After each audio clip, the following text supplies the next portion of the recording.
Okay. All right, let's go ahead and get started. Hi, good evening. My name is Greg Batista, and I am joined with Andrew Fuchsa, and we're going to be doing this webinar called Averting Disaster at Your Building. Okay, we're going to be going over these slides, and at the end, of course, we're going to have a Q&A session. So let's go over an introduction to this webinar. Now, for starters, let's find out who this webinar is for. Because I did this webinar because there's a lot of people that have called me after this whole Surfside tragedy, and they're freaking out and saying, what am I doing with my building? Can I still live in my place? And people are concerned. So this webinar is especially for those residents that have been calling and calling. And I told myself, look, we got to do something here to allay those fears of those people that live in these buildings. So it's for residents, it's for board members that live in condos that are in charge of doing all the decisions, of making all the decisions of that a board requires to keep the people safe and the area maintained, et cetera, et cetera. So this is also for people who are looking to make a purchase and a condo property, and especially for property managers also. These property managers, they're the people that are in charge of making sure that all the bills are paid, that the place is maintained, and they have a very complicated job as far as knowing the laws and the rules and making sure that you have a safe environment for all the residents. And of course, and if you don't live in a condo, then you have these buildings that are owned by commercial owners, where you have office buildings, et cetera. That is who this webinar is basically for. It's very basic, very fundamental, and it's for those people that don't have a big technical background. Now, who this webinar is not for, it's like I said, people that do not have this technical background, such as design professionals and general contractors. These people do this kind of stuff every day, like me, like Andy. This webinar is not for people like us, and also for building inspectors and other technical people that deal with buildings. Continuing on, as an introduction to this webinar, we're going to be doing a Q&A, and we're also going to be live in our chat, so you can find out what we're talking about. You can also ask questions. Now, if you look at the arrows that are at the bottom of the screen, you can see that there is a button called Chats and a button that says Q&A. And again, at the end, we're going to answer some of these questions, and hopefully we'll be able to get to all of them. So as we talk, feel free to ask your questions. Now, why is this topic so important? Now, first of all, we owe it to those people who died at Surfside. Now, throughout the entire history of engineering and construction, people have been building buildings, and these buildings have failed in some form. And little by little, we go and we learn from the past. Even the people that built the pyramids, when there's history that says that they built the pyramids first at a certain angle, then they built them at another angle until they got to the perfect angle, which is those pyramids that you see at Giza. And little by little, for thousands of years, we've been developing, and little by little, we learn from our mistakes. So it's all about safety, and that's what basically the code is for. The code and the laws are there to provide safety to those people that live in these buildings. Now, basically, what are we going to cover? The basics right now is why is a building so complicated? Some people, they look at a building and say, oh, that's just a bunch of hunk of concrete. Well, no, that's not necessarily true. Although the concrete part is just a portion of this complicated thing that's a building. Now, to me, it's like a human body, and I explain it like that a lot to my clients. You have electrical system, which are your nerves. You have plumbing. You have your skin. You have all sorts of different systems that are working together. And once one of those systems fails, then it tends to be a domino effect, and other things can fail along with it. So yes, buildings are complicated. They need maintenance. They need care, just like our own bodies need care. They need doctors when something goes wrong. And that's extremely important. And that's going to be part of the theme that we're going to be talking about in this webinar. So should I be worried about my building? The answer is twofold. It's yes and no. On the yes side, obviously, it's a safety issue. Nobody should have to walk into a building here in the United States of America and say, oh my God, is this building going to fall? Or be worried that something's going to fall on their head. So yes, it's a safety issue. But on the other hand, it's no. That should all you worried about my building? You shouldn't be worried about the building, because there are professionals at work that it is their jobs to make sure that these buildings are safe. And there's a bunch of people. There's the building officials and the inspectors at the city. That's all that they do. They make sure that the contractors are doing what they're supposed to be doing, the architects and the maintenance people, then that everybody's doing what they're supposed to do. They are at the top of the heap as far as making sure that everything's done. You have engineers such as myself that do the plans, that do the construction, and you have inspectors, you have architects, and you have your maintenance people. A lot of these buildings have a full-time maintenance person, and these people are really at the front line of making sure that everything is running okay. And if they see something, if they have enough experience and are good enough, if they see something, then they're the first ones to sound the alarm. And then they're the ones that call the engineers or call the building department and make sure that these things are repaired. So there is a whole system that is set up in Florida law that and the statutes that requires that things are looked at in a timely manner. So going on, so now we're going to talk about what we're going to talk about in this particular webinar. And for discussion, we're going to discuss what occurred at Surfside. At least we're going to theorize what happened, because right now we're in the middle of engineers and other people looking into what exactly happened here. Because if we don't know, then we're not going to be able to learn from those mistakes. But from my vantage point, from what I've seen and my experience, I'll be able to talk a little bit about what happened there and how that affects us. We're also going to talk about the 3 biggest problems in buildings. Now, in buildings, a million things can happen, but in my 30 years of experience, there's these 3 big ones that happen in condos in South Florida, and we will touch upon those 3 because those three different issues take up 90% of what happens on condominiums, and that's what causes the biggest problems. The other thing is, why do we have these problems? We're going to be talking about why those problems occur, and in understanding why those problems occur, we can get into how to fix them. The next thing is, what can we do to avoid these problems? This is probably the most important thing of this webinar is once you understand, once you're able to analyze, once you're able to identify these issues, then what can we do to avoid them? The other thing is how to protect yourself. And that's why Andy is with me here in this webinar, because as an attorney, a very experienced attorney, dealing with insurance issues and catastrophes, he is one of a kind guy. I'm going to talk to him. I'm going to talk a little bit more about his background in a couple of slides. And his background is in insurance. And then at the end, of course, like I said, we're going to have the Q&A session at the end. So again, hit the button on the bottom that says Q&A and feel free to ask your questions. Now, I'll give you a little bit of background about myself. I've been a structural engineer, licensed structural engineer for 30 years, licensed in Texas, in Florida, and in Puerto Rico. What's unique about me is I've worked for a company called Turner Construction and Opus South Corporation and John Moriarty Associates, and I've built these buildings. I've built high-rise buildings in South Florida. I know how they're put together.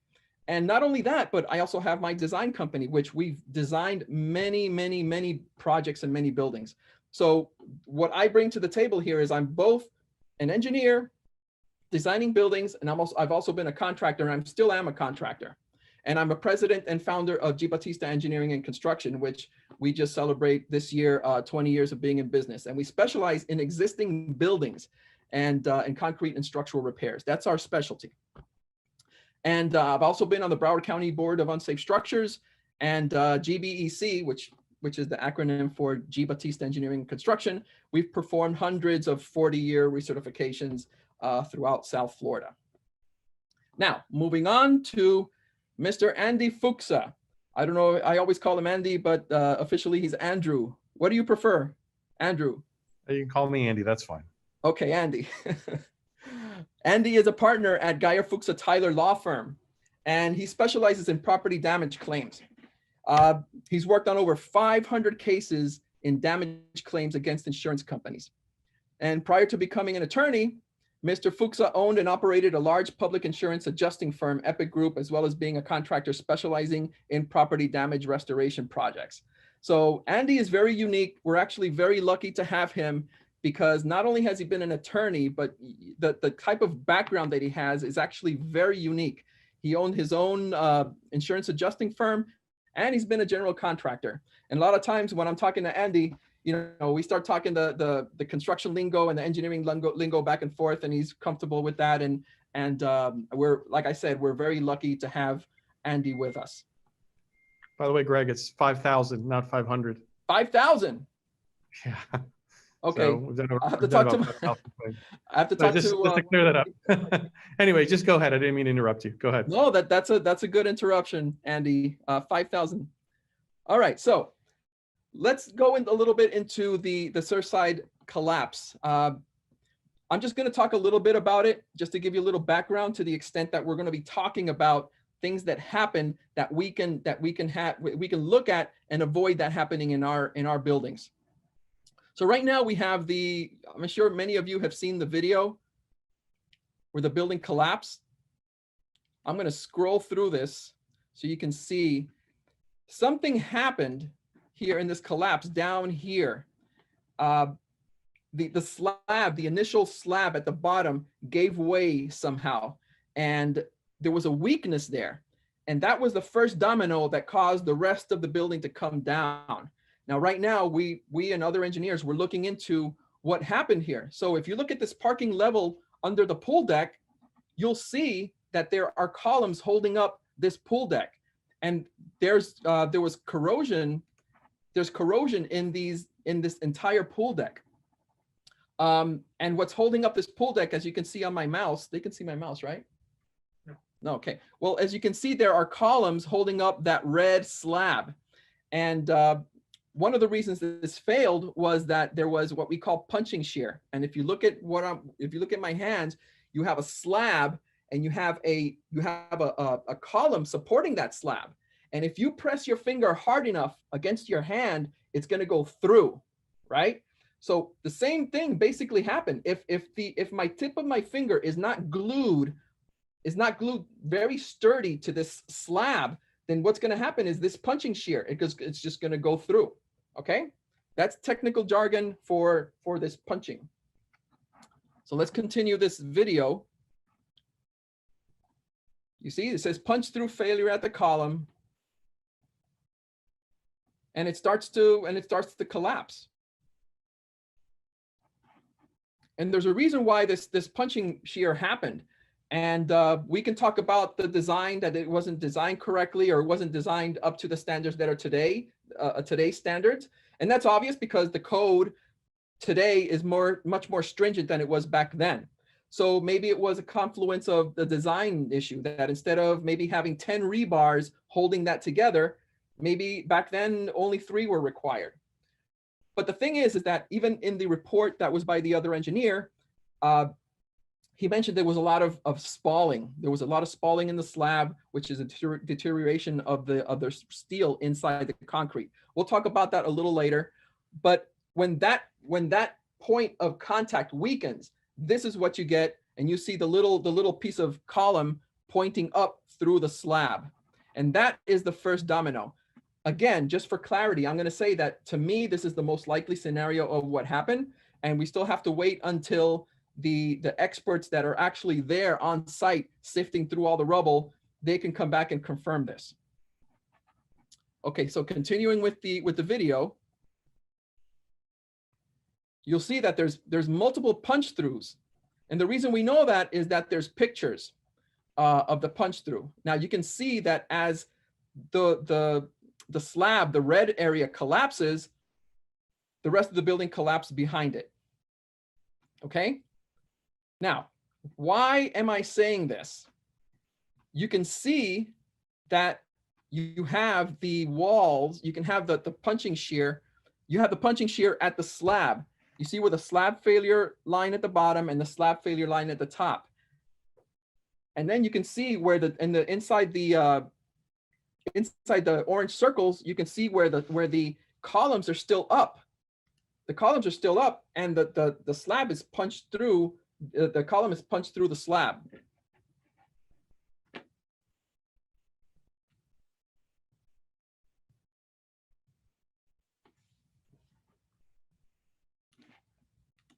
Okay, the reason I'm showing this video is that there was a weakness. And the weakness, if you look at the report from the engineer that was there, you can see there was widespread deterioration of the concrete. Now, we're going to get into the three biggest issues. And like I just said, the number one issue is the concrete/structural degradation. And it's the rusting and the spalling of the concrete. Now, if you look at this video, this is actually on a project that I did maybe about 6 years ago that shows there's a lot of deterioration happening here. And this is next to the ocean. And if you have a building next to the ocean, you're going to get a lot of rusting of the steel. Even like the pipes that you see there, those are sprinkler pipes, and they are extremely rusted. So imagine if you have a piece of steel inside a piece of concrete, and that starts to spall, that starts to corrode. It's going to expand. And what you're going to see here is you're going to see what a spall is. That is a spall, where the steel, that dark piece that you see in there, that is a piece of steel. And once it starts to corrode, it expands, and it can expand up to 7 times its original volume. So imagine you have a piece of steel and expands 7 times, of course the concrete's going to break. And in the concrete breaking, it just debilitates the structure. So I'm going to show you what this kind of thing looks like. And this is very telltale. If you see a small crack where that orange dot is, and you see it coming out a little bit, that is a spall. That's the classic spall. The thing about these spalls is that, no, it looks like nothing's going to happen there. But when you take a hammer to it, you see how easy that thing comes apart? And if left untreated, those pieces fall by themselves eventually, and they can damage property, they can damage cars if in a garage, and it can even hurt somebody or even kill them, because some of these pieces of concrete that fall, they're quite large, and you get one of these things on, a 10-story building, it could easily kill somebody. So, and there's a whole method to repairing this. Now, I'm not going to go into it in detail, but we'll talk about that in a bit. You can see that in the Sun Sentinel, there was a building, a hotel, that actually collapsed the balcony. You can see it right there. There was another condo in Lauderdale by the Sea where the catwalks fell, and you can see all the steel that's just hanging there. You can see it. It's all corroded. The picture doesn't have to have a lot of resolution, because you can see it's automatically, you can see rusted. Now, continuing on. Now you can see this catwalk. You can see the orange circle where the catwalk used to be. Completely down, completely collapsed. And it was because the steel was not holding it up and it was corroded. There's yet another collapse. So the very basic process, if you have spalling like this, is that you need to hire an engineer who's going to go and he's going to identify, is going to classify and document in the plans. You get those plans and you submit them, they get approved for repairs, and then you repair them.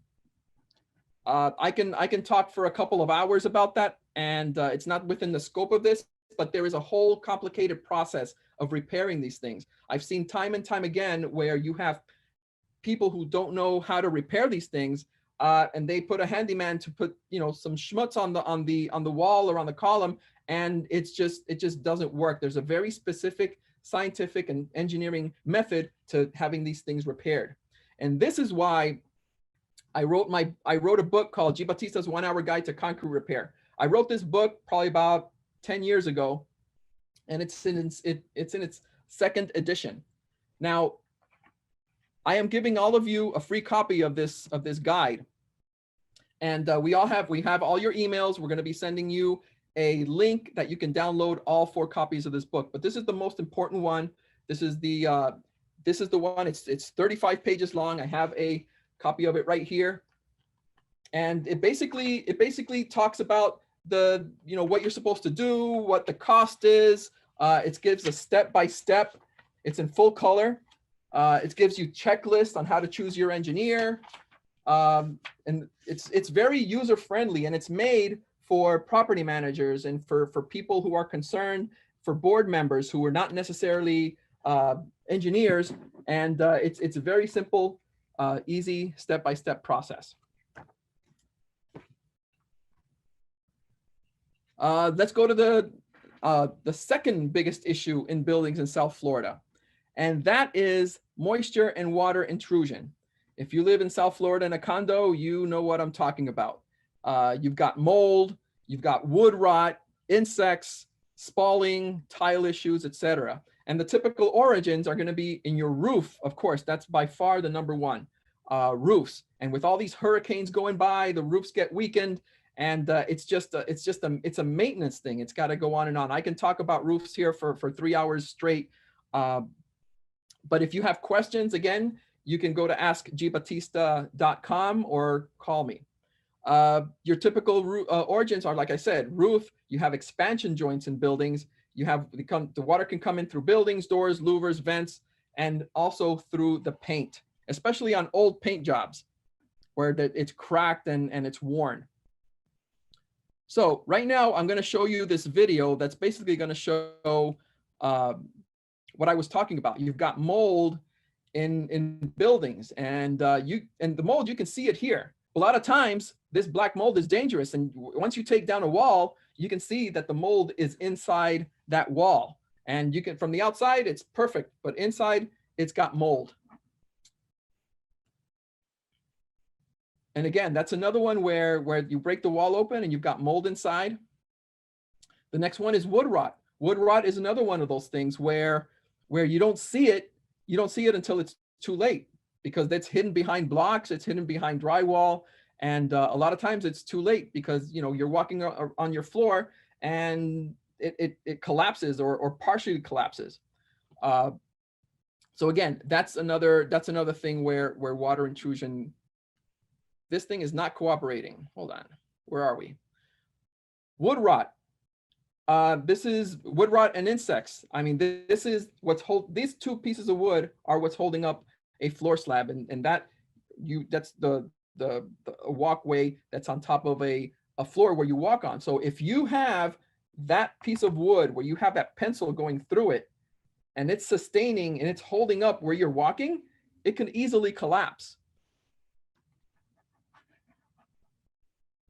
This is more spalling. Now this is a really bad, this section here is really bad. You can see widespread spalling in this slide.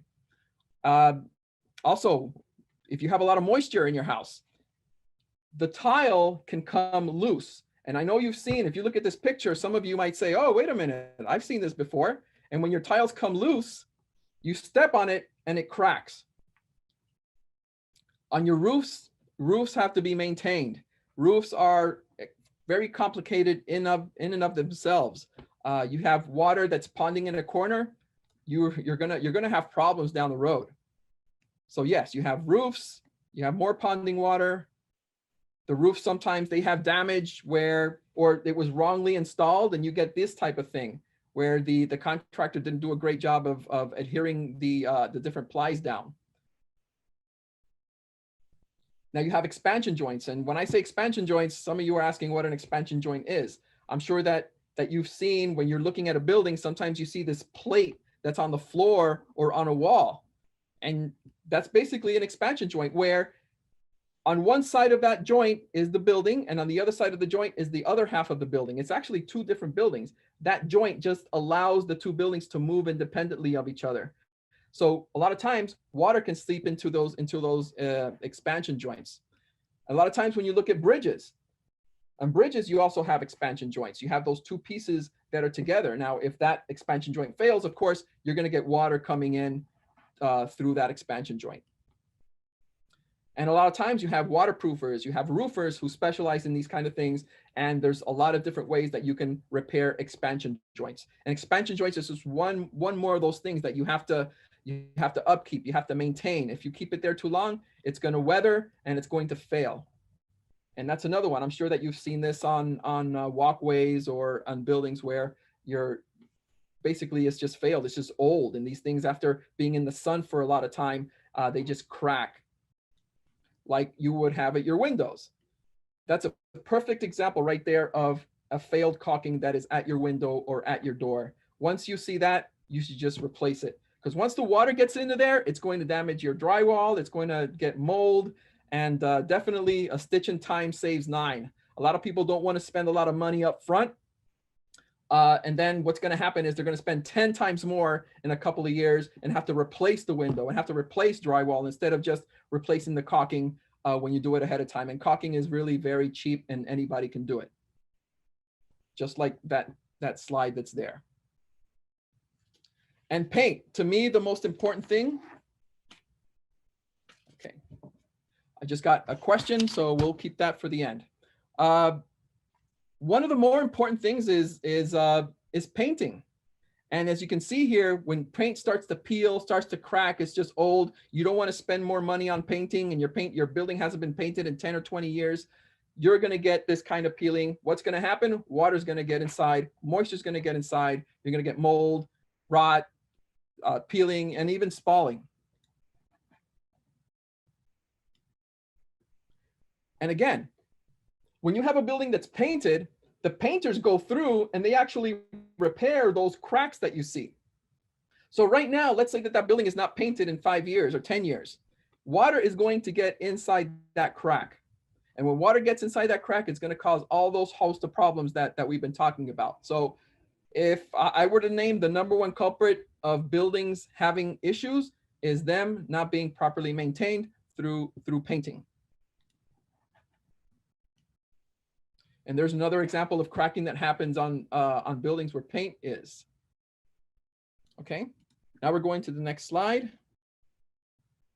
Why do we have these problems? The first one, like I mentioned, is lack of maintenance. And that's by far the most prevalent and important item is lack of maintenance. Now, of course, you're going to have wear and tear. And that's like anybody. I mean, as you grow old, you're gonna go to the hospital more, and you're gonna have more checkups. So it's like, and I always say that your building is like a human body. If you don't take care of it, if you don't do the maintenance, if you don't get checkups, you're going to break down. You're going to break down. And to me, paint is the most important thing. You also have wear and tear on electrical and plumbing systems. And another thing on wear and tear is that the lack of maintenance is if you have a personnel or you don't even have personnel. A lot of these buildings don't even have maintenance people when it would be good to have them. Of course, it comes down to money. But again, for those of you who are listening to me, by far, you need to maintain your buildings, and you can hire any engineer, you can hire any architect, somebody who knows about buildings to have an inspection done and can lead you in the right direction. So you won't have to be spending $100 down the road when today you only have to spend $2. And also another thing on lack of maintenance is people tend to kick the can down the road. And I've been confronted with many boards, many people saying, look, we don't want to pay for this. We don't have the money. Well, we can't apply for a loan because we're not going to get approved for a loan. Or they just don't care. It's a combination of a lot of those things. But those are things that if you have a building and those board members really want to do the right thing, then they should seriously seek the help of professionals such as myself or other professionals that would help them. The next one is when things are done, they are done wrongly. Now, there's a reason why permits have to be pulled. And everybody knows in South Florida that it's really a pain in the butt to pull a permit. Let's be real. But it's a pain in the butt on purpose because things have to be done correctly. Because if you do something without a permit and you don't do it correctly, chances are that it's not done to code. And if it's not done to code, it's a problem because the code is there for safety. Okay, so again, it's about hiring the right professionals, hiring the right people to do the right thing and doing things in a right way, designing them in a right way, and also constructing them in the right way. So again, I can't stress that enough. Hiring the right professionals is important. And so guess what I have for you? I have more books. And again, these I'm giving out for free. One is called Hiring an Engineer. And Hiring an Engineer, the concrete repair. Actually, I don't have it. Well, anyway, all these books are for free. Now, Hiring an Engineer, if you need to hire an engineer, you need to ask yourself several questions. What are the steps? How can I best hire the engineer so that we compare apples to apples on the bids? After you hire their engineer, now what? So these are the type of basic questions and answers that I provide you so that you can do the right thing and hire the right person so that they can give you the right answers and the right product. Also, we have hiring an owner's representative, which again, a lot of boards do not have, and a lot of condos do not have somebody that knows about construction, that knows about engineering, that will protect their interests. Now, this doesn't apply to these small little jobs. These apply to big jobs, $1 million, $2 million. And this is a very important step, to hire an owner's representative, which is a person like myself, like many others that are out there, that guard your interests, and they make sure that they're doing the right thing and protect the interests of the condo association. So again, we're gonna send you a link. We already have your emails. We'll be sending a link out so you can download these guides for free. Now, how can we avoid these problems? First, I've said it to everybody, because after Surfside happened, I would get a lot of phone calls, people absolutely freaking out saying, my building's gonna fall, please come over, we need to get this checked, I see a crack on the wall.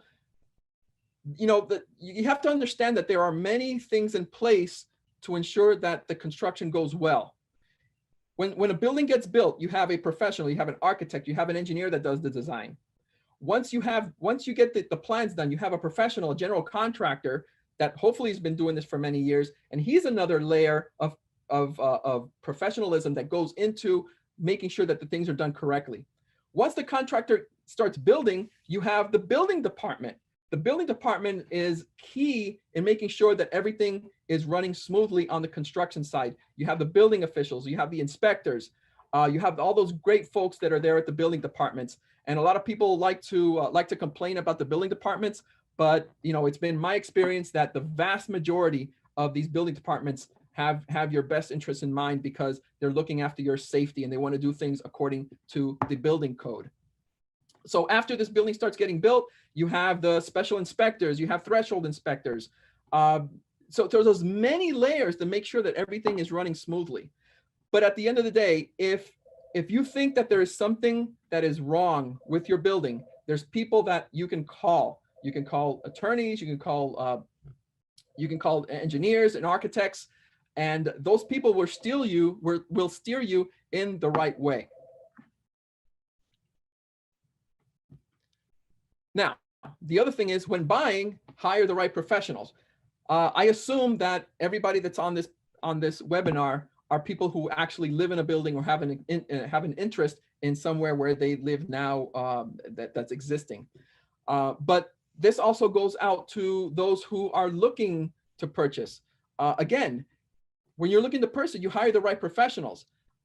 You hire home inspectors to go out and take a look at these things. You have a real estate agent who knows the ins and outs of making sure that either there's a 40-year recertification on the building, that there's that the reserve study is okay, and if there's any planned assessments, and the list goes on and on. Real estate agents, if you're looking to buy, get somebody that's experienced, that knows the ins and outs of condominiums. They're absolutely key.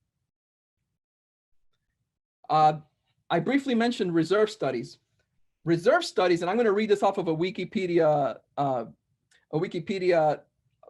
website that I saw. It says, a reserve study is a long-term capital budget planning tool which identifies the current status of the reserve fund and a stable and equitable funding plan to offset ongoing deterioration, resulting in sufficient funds when those anticipated major common area expenditures actually occur. That's a long-winded explanation sentence to say basically a reserve study basically gives you the health of your finances. So if I'm going to buy a condo and I say, let me see your reserve study, and it says that you have 0 reserves, that means that you don't have money in case a big project comes along. You have 0 money, and they're going to have to put in assessments. So if you're paying $200 a month in your homeowners association fees, guess what's going to happen? You're going to get clocked with additional charges.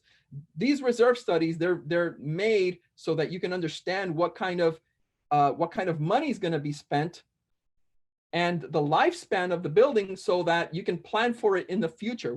That's why it's a long-term capital budget planning system. I can talk about reserve studies here all day long. I've done reserve studies, but it's smart that if you're a homeowner, it'll be in your best interest to go and see what your reserve study says. Another thing to avoid these problems is performing your inspections. There's lots of different inspections that happen on buildings. It's not just a 40-year certification. There's performing the fire inspections. Fire department comes by periodically on buildings. They check your fire extinguishers, your fire sprinklers. You got city inspectors that come. Elevators get inspected. When you go inside your elevator and you see a plaque on the wall that says inspected by such and such, that means your elevators have been inspected. There's mechanical inspections. There's roofing inspections. When you have a roof that's completed, maybe you signed on to your contract that says that you have to have a periodic inspection done. There's all sorts of inspections that happen on buildings. And I would say that it's key to get a good property manager that knows the ins and outs, because they are the ones that can lead you the right way in not only understanding what's going on in your building, but being also able to hire the right professionals. And now we have 40-year recertifications. We've been doing 40-year recertifications for years, and we've done hundreds and hundreds of these. And a lot of people are knowing right now what a 40-year recertification is because of what happened at Surfside. But these are very good. This is a great tool that when the building turns 40 years old, an engineer or architect has to come in and perform a complete inspection top to bottom of the building. This is a great tool, and hopefully maybe with this mishap with this tragedy at Surfside, maybe they will require 40-year certifications to be done at 20 years or 30 years. That's not up to me. That's up to other people that are going to be looking into in detail what has occurred, and maybe we can learn from these lessons. And guess what I have for you? I have yet another book. It's called 40-Year Recertifications. Again, this book is made for people who don't understand the system. It's basic. It goes from A to Z as far as the steps to be taken, and it's in full color. And it's a very helpful tool for you to be able to understand the 40-year certifications, how they work. It leads you through the process and tells you things that that will help you not to be taken advantage of different people, different professionals that are out there, and it'll guide you in the right way. So again, these books, we will send everybody a link where they can download the books for free. Now we continue. Again, going on the lines of hiring the right professional. How do you protect yourself with the right insurance? I'm going to now pass this on to Andrew Fuchsa. Take it away, Andy. Hi there. So Greg asked me to talk a little bit about insurance, and I want to make sure you guys can see my screen. And he said, look, we want to not only avert disaster, but we want to avert a disaster after disaster. So many times when you have a claim or a problem with the building, sometimes you have some problems with the insurance. So my name is Andy Fuchsa. I'm with the firm Geyer Fuchsa Tyler. We have several offices, Broward, Dade, and Palm Beach, and we work statewide with consumers, helping them with their property insurance claims. So let me start by just talking a little bit about insurance policies. Most of these condominium policies, like the ones for the Surfside condominium building that collapsed, and many of the condominium buildings that we see are written under what's called an all-risk policy. And for those of you that don't know, an all-risk policy is a policy that basically covers everything unless it's specifically excluded or limited. And most of the common causes of loss or damage to these buildings are from hurricanes, water damage, and fire.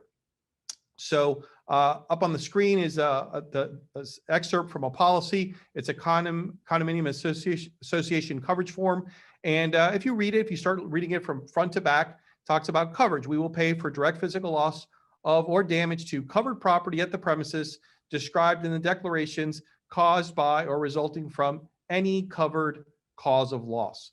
So you say, well, what are the covered causes of losses? Okay, great. You go through the policy a little further and you come upon a section that says cause of loss, special form. And that's the section of the policy that would identify what losses are covered and which is all of them, and more specifically, what is excluded. So everything is covered unless it's excluded under an all-risk policy. And those are, again, are the most common policies that we see in these condominium and commercial buildings here in South Florida and throughout the state.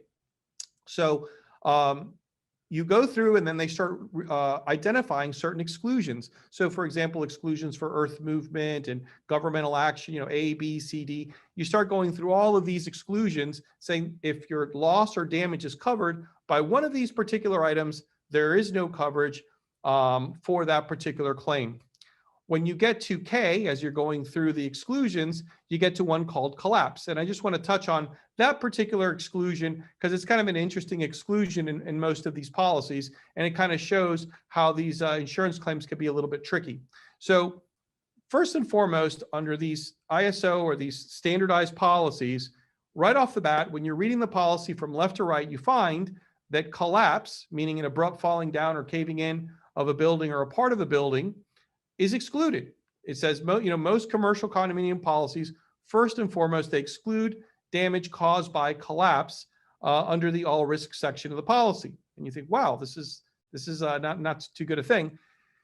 You keep reading, you keep flipping forward, and you go through the policy, and these policies are sometimes 70, 80, 90 pages. You look at another section that says additional coverage, collapse. So the policies then, first they exclude it, then they put it back in with certain limitations. And, the policies, most of the time they read that if you have a collapse, it is covered if and only if it's covered by certain, it was caused by certain things. So there's certain parameters that have to cause the collapse for it to be covered. And generally speaking, it deals with the knowledge that the insured had of the building. If you look at the policy, it states that, the policy would cover collapse if it was caused by one of the more of the following. And the first one, it talks about decay that is hidden from view. And this is the important part, unless the presence of such decay was known to the insured prior to the collapse. And then if you look at B, it talks also about vermin damage. The collapse is caused because, for example, termites is very common. If it was caused by some termite damage or some rust or decay or deterioration, much like those pictures that Greg was showing earlier, if that's what caused the collapse, it's typically covered if and only if the association or the insured was unaware of that problem. And then it goes on and talks about other parameters of the collapse, and it defines what collapse is. So it's kind of an interesting thing with when you have these cases, and especially after the Surfside collapse, our law firm got flooded with calls like, hey, if that were to happen to us, is it covered? And the typical response was, well, it depends. Were you aware of a problem? Were you aware of deterioration and decay? Were you aware of these hazardous conditions? Because that could preclude you from being able to to get your claim covered under the collapse provision of the policy. And if you keep flipping forward a little further in the policy, there's another section that says, well, what collapse doesn't apply to? So it talks about a building or any part of a building that is in danger of falling down or caving in. So what happens is what it constitutes a collapse or not. And we've had a lot of cases where we have like a ceiling that falls down or a balcony that's kind of teetering on coming off the building.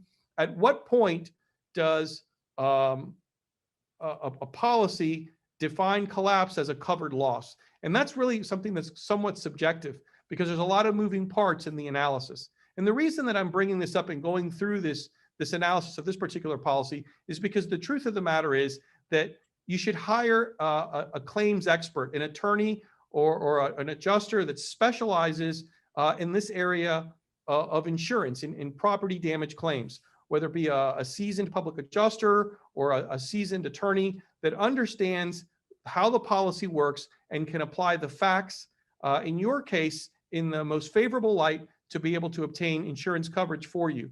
Doing it on your own without a lot of experience is usually not recommended because you could really mischaracterize things in an inadvertent manner. And when you're presenting the claim, not present it the right way, and then all of a sudden you make it a lot more difficult for coverage to be afforded.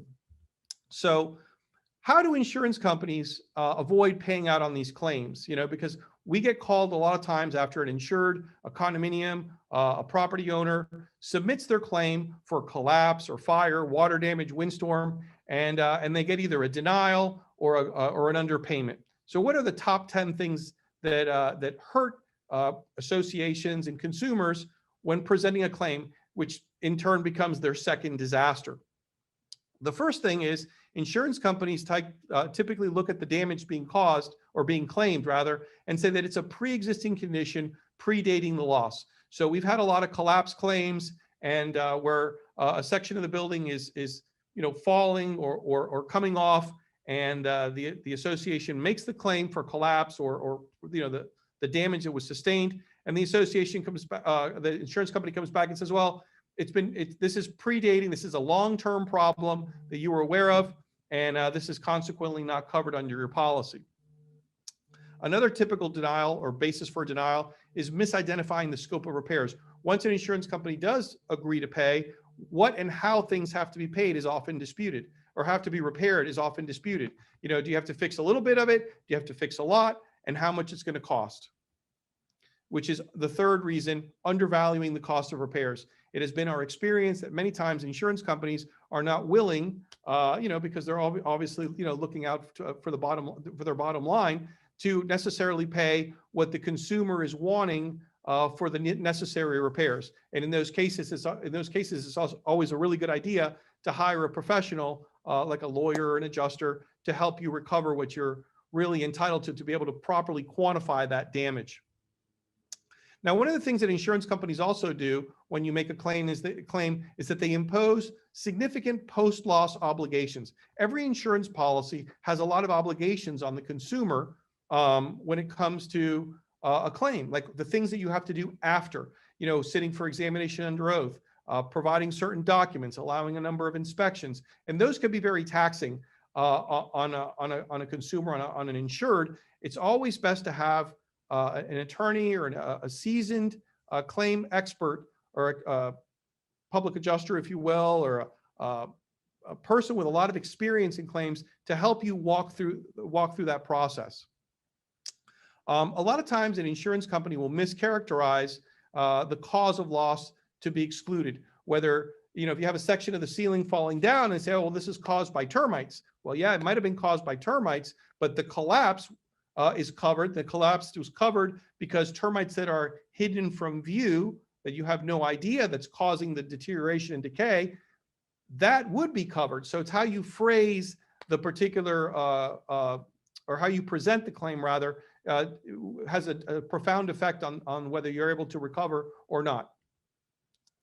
Sometimes an insurance company will allege a fraud or misrepresentation as a basis for denying the claim, saying, hey, you were paid for this before in a prior claim, or you were paid monies for Hurricane Andrew or Hurricane Wilma, and you didn't appropriate those monies the right way. Now you're making a claim that's duplicative, and therefore that's not covered. Usually an attorney can help you with that so that it's not presented as a fraud, but there's a reasonable basis and explanation on how to present that claim in a proper manner. Sometimes an insurance company will say that the damage falls outside the statute. The condominium buildings, for example, some of the property belongs to the unit owners, and some of the property, which is the common elements, belong to the association. And the statutes are really what guide and determine who owns what, and what is covered under the association's policy versus what's covered under the unit owner policy. There's also this wind-driven rain exclusion, which is kind of interesting. A lot of times, we have a hurricane or a big storm and water comes in the building. What Greg was talking about, how detrimental that could be to a property. If typically if the wind creates an opening in the building and the water gets in, that would be covered. And I've had videos, there's kind of interesting videos of a unit owner inside with a camera, and there's a big storm like a Hurricane Irma or whatever, and you could see the sliding glass doors bowing and flexing, creating that opening for the water to come in. Then the wind subsides, and then the building it appears that there's no opening anymore. So with that video that was taken during the storm, we were able to show, hey, look, there was an opening made by the wind. The opening went away after the wind went away. And that's just one interesting example of how these exclusions can be overcome with proper documentation.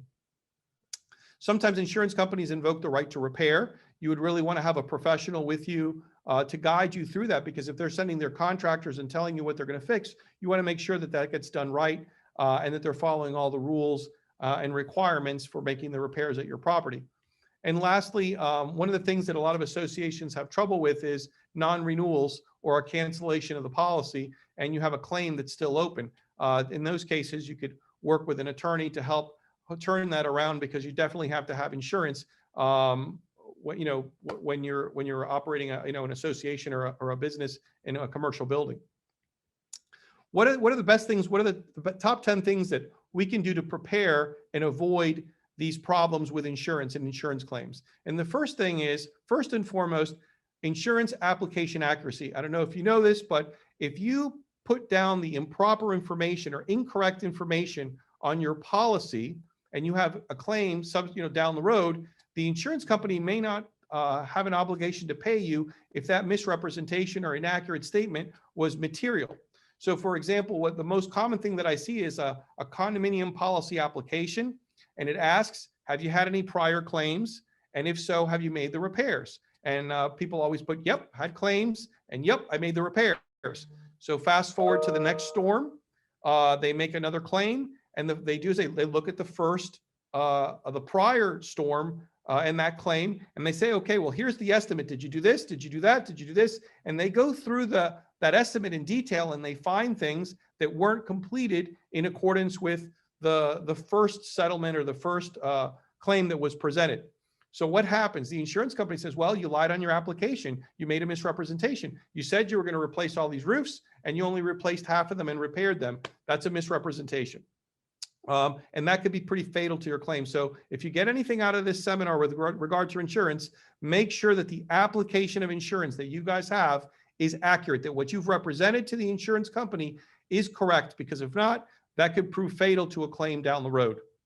Second, document the condition of the building regularly.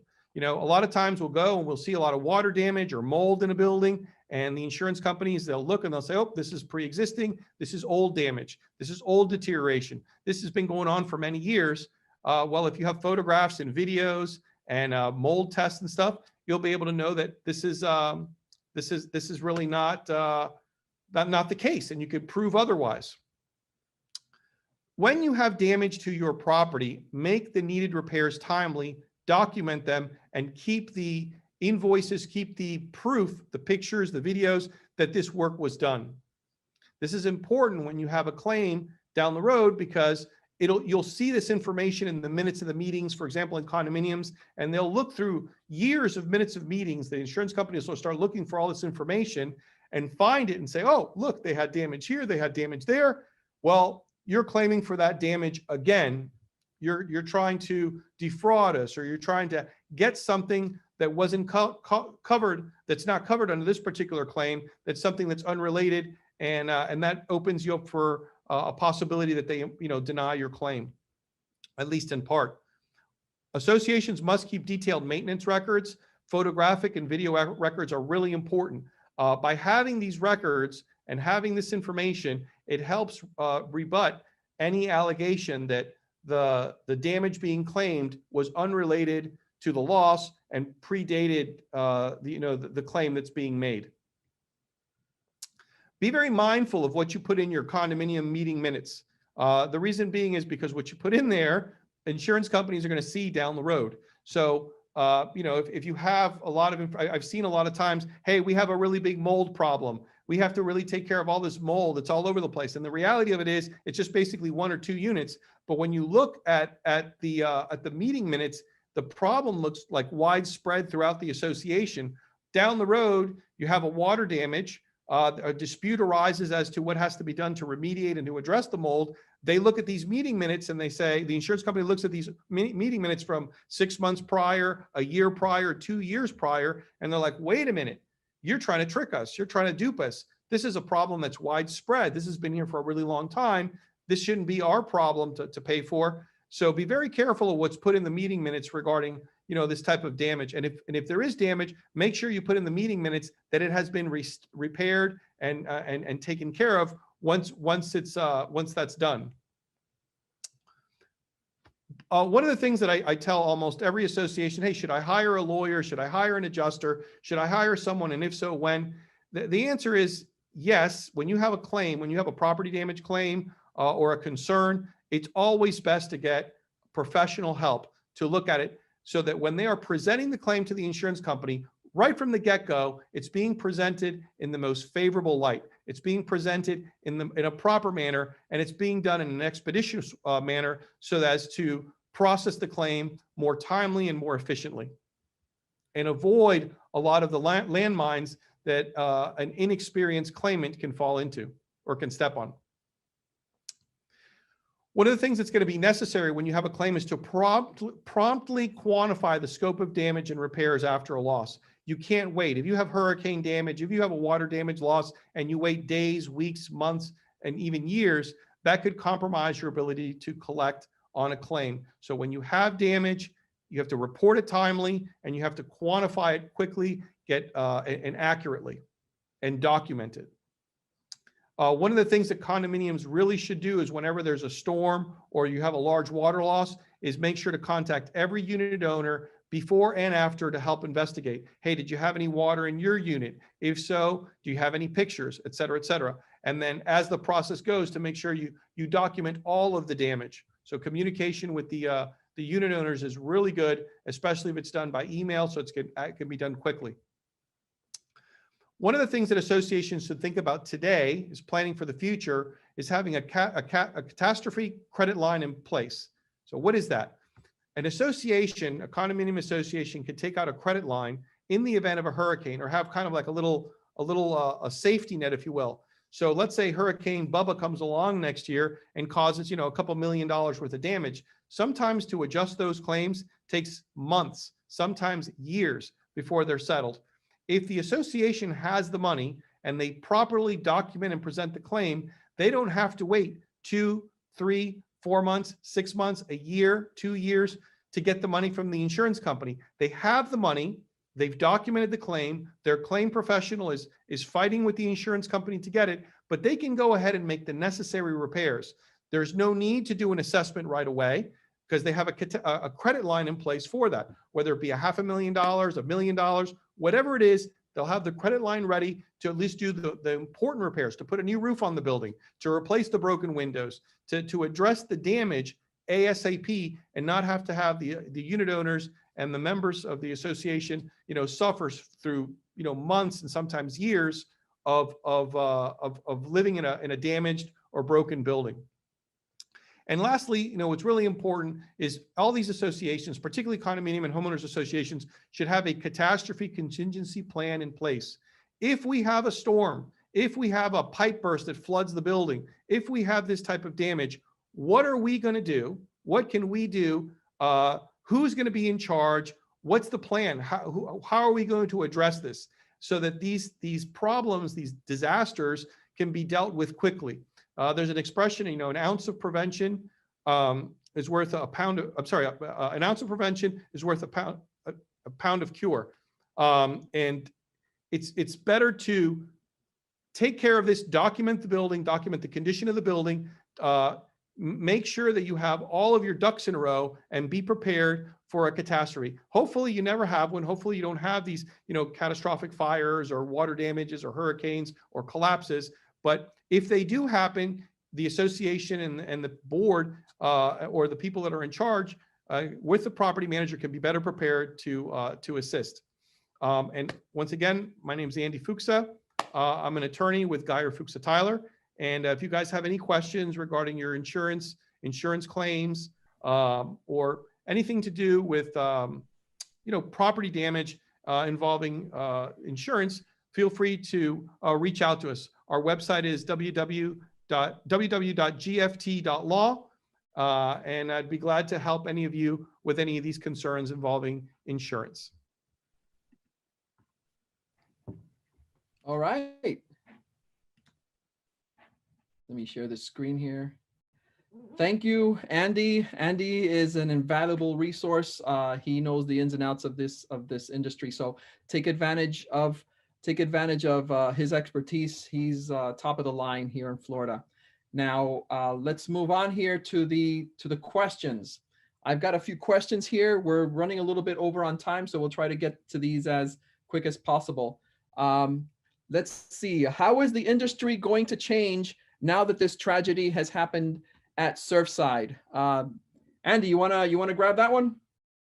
Sure. Well, as far as insurance, I mean that's a two-part question. How's the industry going to change? Well, the first thing is there's going to be a much greater awareness for especially condominiums and condominium, the board members to be proactive and to look at their buildings and really evaluate the buildings to prevent such a tragedy from happening in the future. With regard to insurance, I mean, I don't think the policies are going to change so much, but there is something that a lot of associations are really going to have to look at, which is called typically known as directors and officers liability insurance. So if the association has a board and that board is not making the right decisions and not taking care of the building, they could ultimately be found liable and they could be sued for their malfeasance, for not acting properly. There's insurance to protect the association if the directors and officers are not doing the right thing. And many associations are going to speak with their insurance agents and make sure that they're adequately protected. What could happen a lot is you have an association, you have a board, and they know of a problem. They know, hey, we have this this rust, we have this spalling, we have this deterioration, we have this decay, we have this problem with the roof, and they don't do anything because they don't want to assess anyone. They don't want to spend the money. They don't want to take care of this problem. And it's like a cancer, it begins to grow. And over time, that could result in a catastrophic event. We had Hurricane Irma come by in 2017. There's a lot of associations that sustained damage, especially to the roofs. And, they're fighting with their insurance companies and so on and so forth. But if they don't take care of it, if they don't mitigate damages, if they don't say, you know what, even if the insurance company's not paying us, we need to take action and we need to do the work. Because if they don't, what could happen is, regardless of whether the insurance company pays you or not, you could have a terrible situation where a deluge of water could come in, or you could have other problems that arise that could put people's life safety at risk. So directors and officers liability insurance is something that a lot of associations are going to look at, but more importantly, the associations, the boards are going to have to spend a lot more time and a lot more effort making sure that their buildings are safe. That's what's going to change. And hopefully whether we have, instead of, like you said, 40-year inspections, we may have 30 or 20-year inspections. We may have inspections that require physical testing, but a lot more has to be done. So what happened at Surfside never, ever happens again. Thank you, Andy. And I want to just say something that I've been involved in 2 cases as an expert witness where the associations and the board members have been held liable for not doing, for example, and the 2 ones that I've been involved in has been because of spalling and concrete issues. One where a piece of spall fell on a car, damaged the car, and another one where it unfortunately hit somebody on the head. They were sitting in their balcony, and the association was sued. And it was basically because they knew for years that this kind of thing was happening, and they failed to do something. So anyway, I've got another question here. Are painters required to fill the cracks when painting? The short answer is yes, and they definitely should. So why are you going to paint and not fill in cracks? Because the water's going to get in. The water's going to get in anyway, and that's why you paint the buildings. Either way, you probably won't get a warranty from Sherwin-Williams or Behr, whoever you use, and less even from the contractor if you leave cracks open. So the answer is yes. Can waterproofing the roof help in preventing water damage? Waterproofing and roof are two different things. You waterproof a wall, you waterproof a floor, you don't waterproof roofs. Roofs get roofing. So that question really doesn't make sense, but you should be able to do maintenance to your roof, to the existing system. Hire a good roofer that will provide maintenance. And of course, you're saving yourself 9 stitches when you can do one in the beginning. What is the difference between a 40, 50, and 60-year recertification? The inspections are exactly the same. Same form, same questions, same everything. The only difference is if your building turns 40, it's a 40-year certification. If your building turns 50, it's a 50-year certification. That's the only difference. Next, can we ask the association to request another inspection even if the building already has the 40 and 50-year inspection? The short answer is you can ask for anything. The board members have a fiduciary duty to make sure that everything is safe in the building and that things are running correctly and protecting the residents' interests. So you can ask for anything. The question is there a good enough reason to spend the additional money? And if you have that concern, you should voice that concern in one of your board meetings, which they typically have regularly, typically every month. So a lot of people don't go to these board meetings because of apathy. They don't know, but if you're really concerned about your building, you should be involved in your association and go to these meetings because they really are important. The other thing is the 40-year or 50-year inspection to include pool leaks, or does that need to be added on? Some say that the template is for inspections and is a generic template. Pool leaks, any kind of leaks, are not included necessarily in the 40-year certification. 40-year certifications is basically for life safety issues, electrical issues that can kill somebody, and structural issues that can kill somebody. Nobody's ever died of a leak falling on top of their head or of an air conditioner that wasn't working. Those types of things are outside the scope. So no, pools are not, but there are plenty of professionals out there who specialize in pools, who specialize in drainage issues and things of that sort. So seek those professionals, like I said before in this webinar. And we have another question here that says, once an issue is documented, whether in a 40-year or a 50-year, is there a required time period that the building must address and cure the issue? I think that it's a 90-day window that they give you, but having been on the board of unsafe structures and been in the game for a long time, I can tell you categorically that as long as the building department and the building official sees that you're making progress, whether it's, hey, I hired an engineer, or hey, I'm getting plans done, as long as they see that there's progress, they will basically lay off of you, okay? And you can ask your engineer, and I've done this many times. I've written letters on behalf of my clients saying, look, these people, they've hired me. Can you give us another 30 days, 60 days, 90 days? The worst thing that you can do, the worst thing by far, is to ignore them. Because once you ignore them and they feel like they're being ignored, then that's when they start to come down with the fines. That's when you start getting nasty letters in the mail. And then we have another question. In an event happens and I'm forced out of the building by the fire department during repairs, will insurance cover temporary housing and expenses? Andy. Well, the answer is yes. If you have insurance, typically that's called additional living expense. And most policies will cover it. So for example, if you have a fire in part of a building and you're in another part of the building, even though your unit was not affected by the fire, but you're required to relocate, your insurance policy will cover it. Now, the association will not, and it typically doesn't have an obligation to pay for that. That's why you should have renter's insurance if you're renting, and if you're residing there as in a condominium or an apartment that you own, like a townhome, you should always have additional living expense coverage for your particular unit. Okay, we have one more question. This one's for you, Andy. How do we force the board of directors of the association to provide documents? I have sent certified return receipt letters requesting documents, and we have received nothing. Well, see, that's kind of depends what kind of documents, because there are some documents that, don't, like, for example, litigation documents and such, those don't, there's no requirement for the board to provide those. But if you do have an issue with your association board, that you think that you're being wronged or something's going on, the best thing to do is really to consult a condominium attorney. Our area of practice, again, is insurance claims.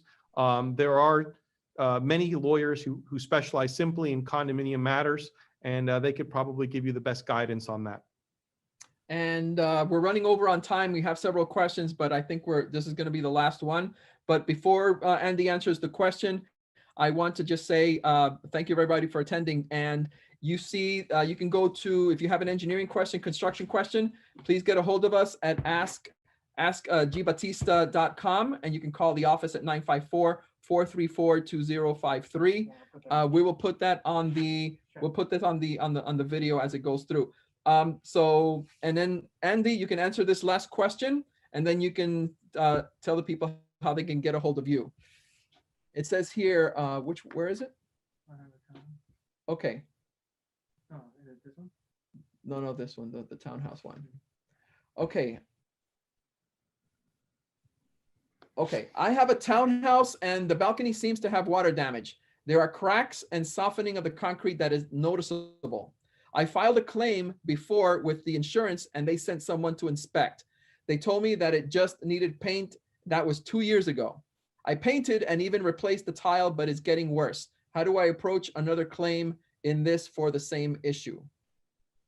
All right, well, based on the facts that you're telling me, unfortunately, that is a claim that is probably not going to be covered under your policy. Insurance as a whole, so you understand, it covers sudden and accidental events, things that were unforeseen that all of a sudden happen. Insurance is not intended to cover maintenance related or wear and tear related issues. So all buildings have wear and tear, all buildings have deterioration and such. And if that's the only thing that's going on, there's no other event like a hurricane or a fire or a pipe that breaks, it typically wouldn't be covered. So in your particular case, what really should be done is to look at what's causing that damage and make sure that it's sealed so you don't get any more water intrusion. What you really need in that case is not necessarily to file an insurance claim, but to hire a contractor or an engineer to help you how to tell you how to fix that problem in an expeditious manner so it doesn't get more and more expensive as time go on and then become a real problem down the road. So how do people get in touch with you, Andy, in case they want to ask more questions? All right, so if anybody's interested in learning a little bit about our company and what we could do for them with regard to insurance claims, the easiest thing is to go on our website. It has all our phone numbers and contact information, and it's really simple. It's gft.law, www.g like George, F like Frank, T like Thomas, .law. We'd love to help you if you have a claim and you need someone to help guide you through it. We're there for you, and we'd like to be able to be a pretty valuable resource for any of those that are out there that that need it.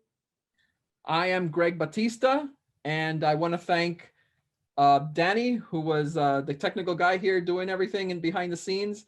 And I want to especially thank Andy Fuchsa for being available for this. You're a valuable resource. Thank you so much. And I want to thank everybody for attending this webinar. And we will be bothering you with one more email, which will be sending you a link that you can see this thing on YouTube. And if you guys thought that this was valuable information, I would really appreciate that you can send this link to other people. I think that we did a pretty good job in at least giving you the basics so that you at least can go from here on out. So again, have a good night, everybody, and take care.